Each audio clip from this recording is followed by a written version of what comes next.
दोस्तों नमस्कार। एक ऐसी राजनीतिक बिसात जिससे आप खुद को अलग कर नहीं सकते हैं और ये सोच भी नहीं सकते हैं कि महाराष्ट्र और झारखंड चुनाव के साथ साथ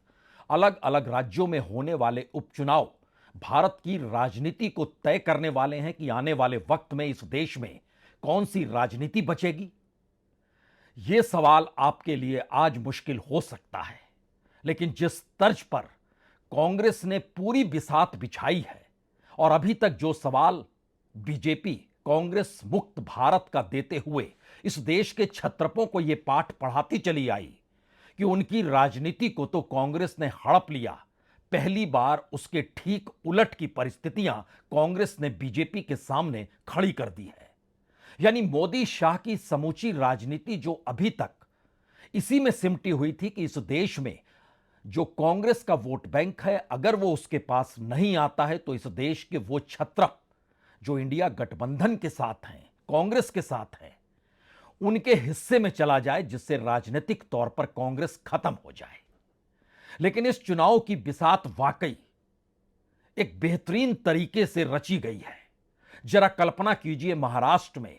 बीते 3 दशकों से हिंदुत्व वोट बैंक शिवसेना और बीजेपी के बीच ही फंसा रहा, या कहें उसी के बीच साथ में बंटता रहा। कांग्रेस और एनसीपी यानी शरद पवार उस जगह पर सेंध लगा नहीं पाए। तो महाराष्ट्र की बिसात बहुत साफ तौर पर कहती है कि जहां जहां हिंदुत्व का सवाल आपस में टकराएगा, वहां पर हिंदूवादी पार्टियां जो खुद को कहती हैं वही आपस में टकराएगी। यानी राज्य की तकरीबन 75 सीटें ऐसी हैं जो सीधे सीधे बीजेपी और शिवसेना इससे पहले के तमाम चुनाव में जीतती चली आई। उन 75 सीटों में से लगभग 65 सीटों पर टकरा जो रहे हैं, उसमें एक तरफ एकनाथ शिंदे बीजेपी और दूसरी तरफ उद्धव ठाकरे की शिवसेना है। यानी वोटरों को तय करना है कि हिंदूवादी पार्टी के आसरे महाराष्ट्र की 65 सीटों पर वो कैसा फैसला देती है। उसमें ना तो एनसीपी है और ना कांग्रेस है। यानी हिंदुत्व वोट बैंक को लेकर जो सवाल महाराष्ट्र की राजनीति में शिवसेना को तोड़ने के बाद एक काट के तौर पर बीजेपी ने खड़ा किया, असल परीक्षा उसकी होनी चाहिए। कांग्रेस ने इसीलिए महाराष्ट्र के भीतर सबको एक बराबर लाकर खड़ा कर दिया। यानी 85-85 सीट का मतलब बहुत साफ है। उद्धव ठाकरे या शिवसेना कल तक जो यह मानकर चलती थी कि उसकी राजनीतिक परिस्थितियां राज्य में सबसे बड़े छत्रप के तौर पर है, और शरद पवार राजनीतिक तौर पर खुद को सबसे मजबूत स्तंभ के तौर पर देखते थे, कांग्रेस, एनसीपी और उद्धव ठाकरे तीनों एक बराबर में इस तर्ज पर आकर खड़े हुए हैं, जहां पर महाराष्ट्र की राजनीति में 4 मुद्दे, अगर एक हिंदुत्व का मुद्दा है तो दूसरा मुद्दा हिंदुत्व के इलाके में माइनॉरिटीज यानी अल्पसंख्यकों का भी है, और अल्पसंख्यकों के साथ जुड़ा हुआ दलित वोट बैंक भी है। और तकरीबन 65 सीटें और ऐसी हैं जहां पर ओबीसी का प्रभाव है, और उस सीटों पर 54 सीटों पर कांग्रेस बीजेपी आमने सामने खड़ी है। यानी यह एक नई परिस्थिति है जिसमें 20 सीटों पर शरद पवार और बीजेपी के बीच ओबीसी वोट को लेकर फैसले होने हैं, और दूसरी तरफ कांग्रेस और बीजेपी का टकराव है। यानी महाराष्ट्र की राजनीति को जिन 4 हिस्सों में अगर आप बांट रहे हैं, तो उसमें हिंदुत्व का सवाल हो, ओबीसी का सवाल हो, मुस्लिम और दलित वोट बैंक का सवाल हो, और मराठा रिजर्वेशन के मद्देनजर क्या ओबीसी मराठाओं के खिलाफ खड़ा हो जाएगा वोट के ध्रुवीकरण को लेकर, या फिर मराठा राजनीति बिल्कुल नए सिरे से ओबीसी को भी इस दिशा में ले जाएगी कि उसकी अपनी राजनीति उसको कोई लाभ राज्य में दे नहीं पाई, तो ऐसे में परिवर्तन की दिशा में उसे बढ़ना चाहिए। इसकी सोच दिल्ली ने कभी की नहीं होगी, क्योंकि अगर अलग अलग राज्यों की परिस्थिति में इस राजनीतिक मिजाज को आप समझना शुरू करते हैं, तो महाराष्ट्र के ठीक समानांतर आपको उत्तर प्रदेश को भी देखना होगा। उत्तर प्रदेश में कांग्रेस नहीं है, वहां पर सामने अखिलेश यादव की पार्टी समाजवादी और दूसरी तरफ बीजेपी है। दोनों के बीच ही सीधा मुकाबला है, यानी फैसला पीडीए का भी होना है। पीडीए पिछड़ा, दलित और अल्पसंख्यक, ये वोट बैंक कांग्रेस के चुनाव ना लड़ने की परिस्थिति में क्या अपने वोट का ट्रांसफर अखिलेश यादव के साथ करते हुए बीजेपी को पराजित कर देगा? और अगर ये कर देगा तो 2027 का रिजल्ट आपके सामने आ चुका है। लेकिन अगर यह परिस्थिति है तो फिर कांग्रेस एक नई राजनीतिक रास्ते को बनाए रखना चाहती है। इसीलिए उत्तर प्रदेश के भीतर की राजनीति को उसने संभाला और सजाया है। और उसके पीछे जो सोच है उसका जिक्र जरूर होगा, लेकिन इसके ठीक समानांतर आप आदिवासियों के वोट बैंक में वनवासी या आदिवासी, इसके बीच अगर झारखंड में खड़े होंगे तो झारखंड का मैसेज आदिवासियों को लेकर बहुत साफ है। वहां पर भी कांग्रेस कॉरपोरेट का विरोध करते हुए आदिवासियों की जमीन पर दखल देने के सवाल को हेमंत सोरेन के जरिए उठा रही है। यानी वो चाहे कन्हान का इलाका हो, चाहे संथाल परगना का इलाका हो, जहां पर वर्चस्व रहा है हेमंत सोरेन का या कहें झारखंड मुक्ति मोर्चा का, यानी कांग्रेस ने कमोवेश हर उस मुद्दे से खुद को अलग करके छत्रपों को सामने बीजेपी के खड़ा कर दिया है। और बीजेपी अभी तक जिस राजनीति को साधने में मशगूल थी या फिर वह उसी के भीतर लगातार समाई हुई थी, उसमें उसका टारगेट कांग्रेस थी। और कांग्रेस ने बहुत सलीके के साथ, बड़ा दिल दिखाते हुए कहें या फिर राजनीतिक शहमात के इस खेल को समझने की कोशिश कीजिए कि कांग्रेस ने इंडिया गठबंधन से जुड़े छत्रपों को ही सामने करके बीजेपी को सीधी चुनौती यह कहकर दी है कि छत्रपों के पीछे तो कांग्रेस खड़ी है। तो क्या महाराष्ट्र में एकनाथ शिंदे और अजीत पवार के पीछे बीजेपी खड़ी है? यही वो सवाल है जो शायद इस वक्त सबसे ज्यादा परेशान एनसीपी और शिवसेना से टूटकर सत्ता बनाने के लिए निकले एकनाथ शिंदे और अजीत पवार के सामने है। और दूसरी तरफ बीजेपी यह मानकर चल रही है कि वह 100 का आंकड़ा जरूर पार कर लेगी। लेकिन एक दूसरी परिस्थितियों ने कम से कम टिकटों के बंटवारे और उम्मीदवारों के चयन, जो अपने अपने तौर पर शिवसेना उद्धव ठाकरे की, शरद पवार की एनसीपी और कांग्रेस ने अलग अलग जगहों पर जिन नामों का ऐलान किया है, अगर उसमें आप विदर्भ का इलाका हो, मराठवाड़ा का इलाका हो और पश्चिमी महाराष्ट्र के साथ साथ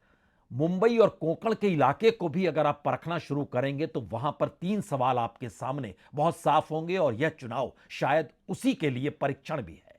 किसानों का सवाल, यह मराठवाड़ा और विदर्भ के इलाकों में किसान कहां पर खड़ा है?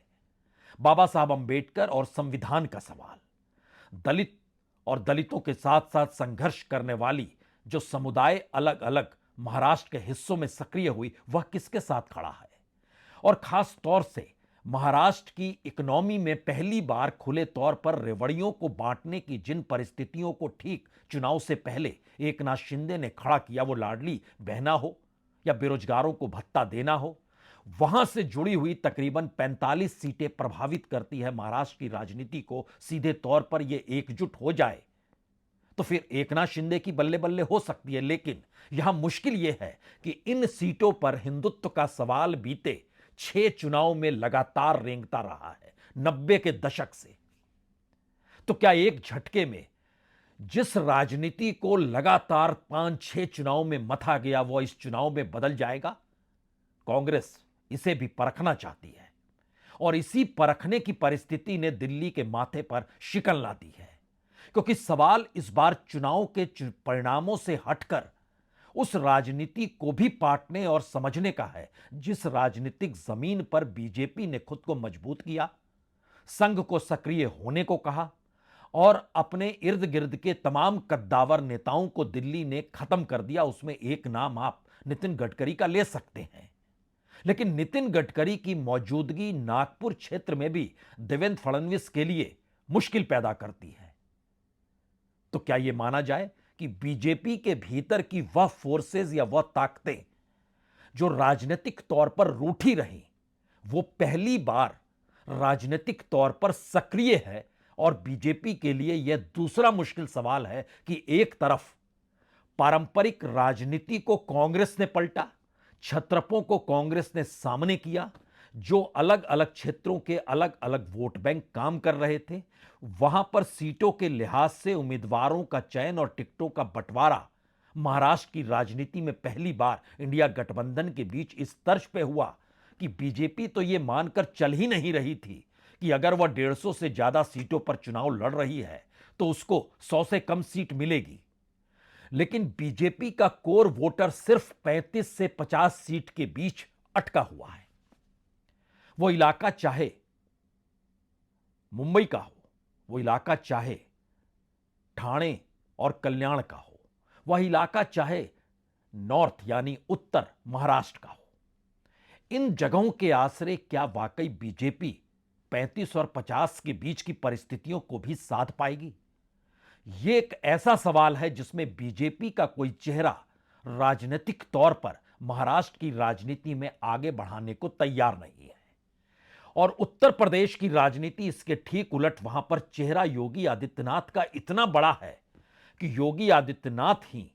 पीडीए से टकराते हुए दिखाई देंगे, वहां मोदी शाह की राजनीति धूमिल पड़ती हुई दिखाई देगी। पहला मैसेज, पहली बार बीजेपी के सामने विधानसभा चुनाव में राष्ट्रीय राजनीति का संकट उभर कर सामने आया है। पहली बार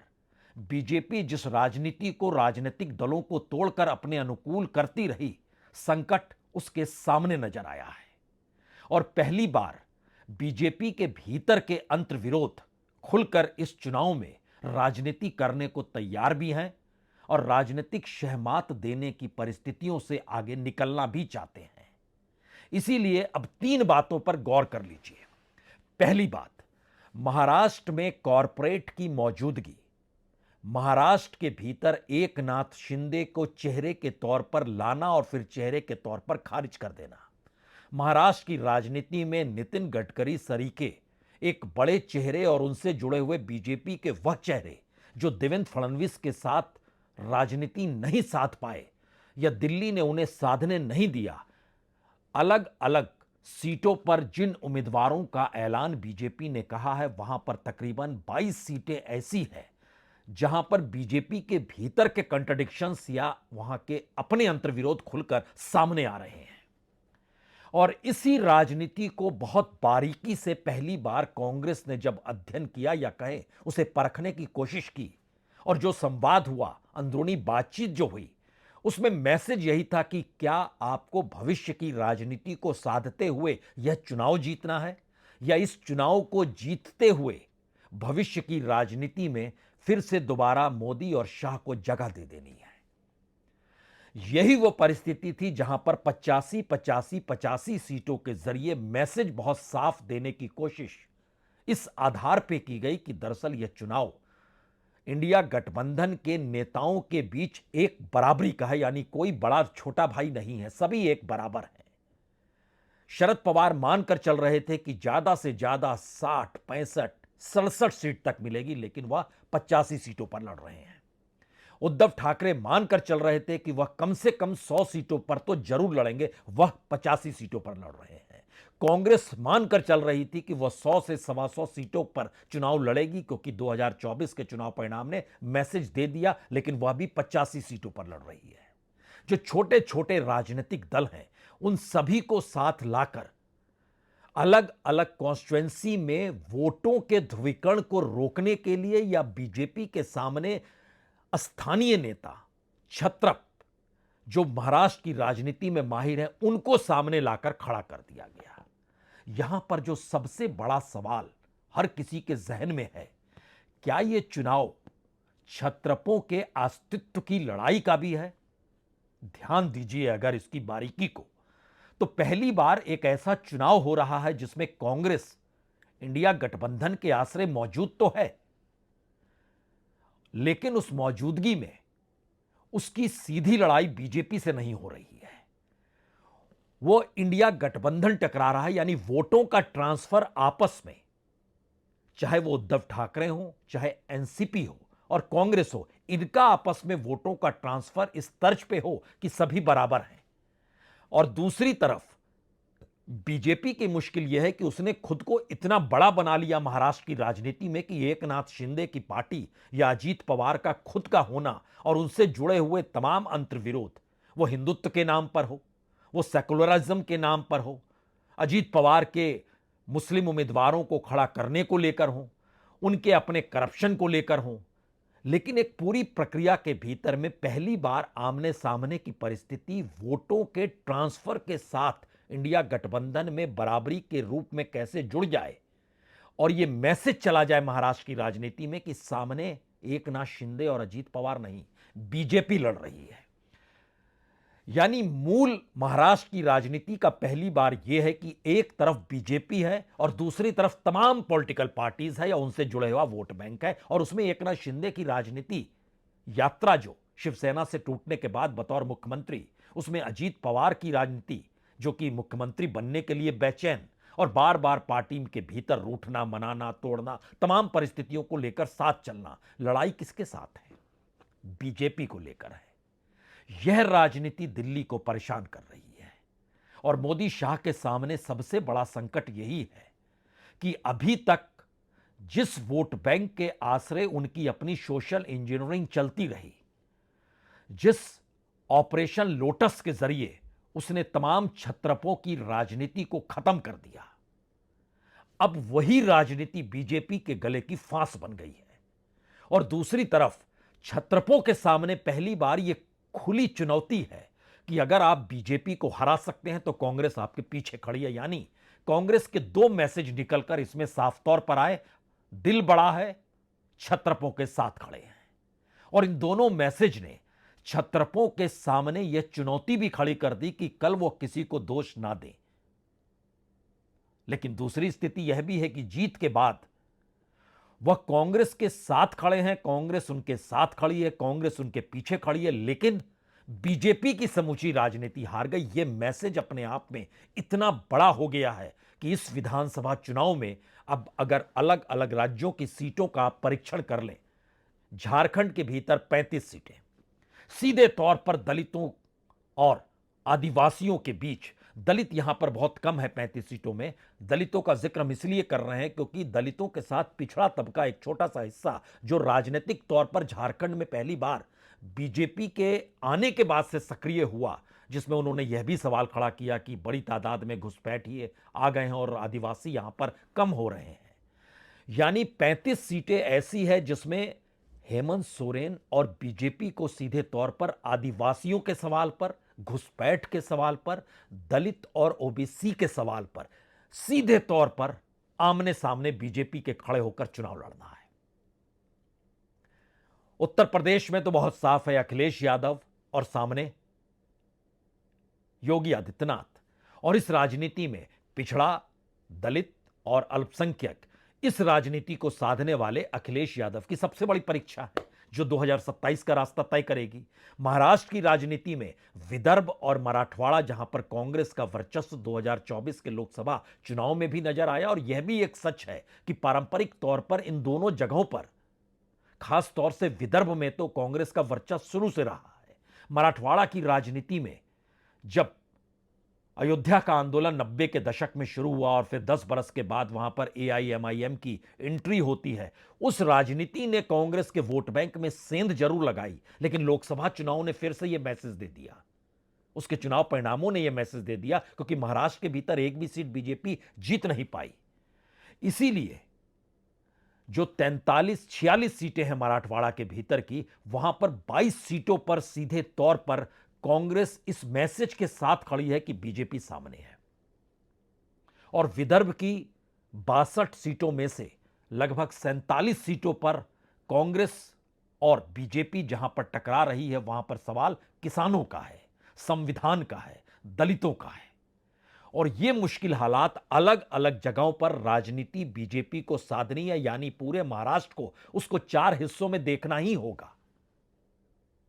तो अलग अलग क्षेत्रों में अलग अलग नेताओं का प्रभाव क्या इस रूप में सामने आ सकता है, चाहे वह मोदी शाह की रैली के जरिए क्यों ना हो? संभव नहीं है, क्योंकि माइनस एकनाथ, माइनस अजीत पवार पश्चिम महाराष्ट्र और हिंदू वोट बैंक वाले क्षेत्र के भीतर बीजेपी की मौजूदगी अकेले उसे कमजोर करती है। और यह मैसेज पहली बार महाराष्ट्र की राजनीति में टिकटों के वितरण और टिकटों के जरिए उम्मीदवारों के चयन के तौर पर जो निकल कर आ रहा है, वो चौंकाने वाला सिर्फ इसलिए है कि बीजेपी को इस बार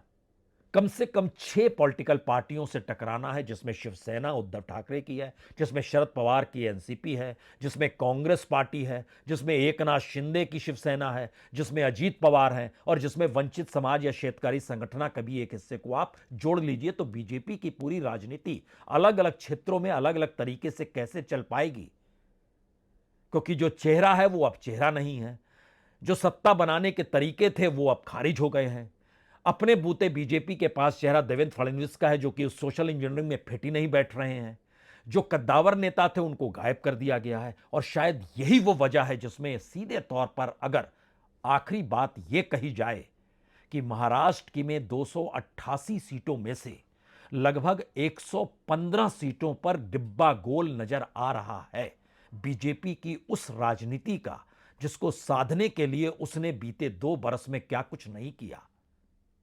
ये मुश्किल और ये अग्नि परीक्षा बीजेपी के सामने पहली बार आकर खड़ी हो गई है और इस बिसात के पीछे मास्टरमाइंड कौन होगा या नहीं होगा, यह दूर की गोटी मत समझिए। राहुल गांधी ने अपने तौर पर इस सोच को आगे बढ़ा दिया है कि अगर बीजेपी को हराना है तो बीजेपी के सामने बीजेपी की ही राजनीति को खड़ा कर डालिए, परिस्थितियां खुद बदल जाएगी। इंतजार कीजिए, एक एक करके अब हर क्षेत्र के तरीके से विश्लेषण शुरू होगा। बहुत बहुत शुक्रिया, बहुत बहुत शुक्रिया।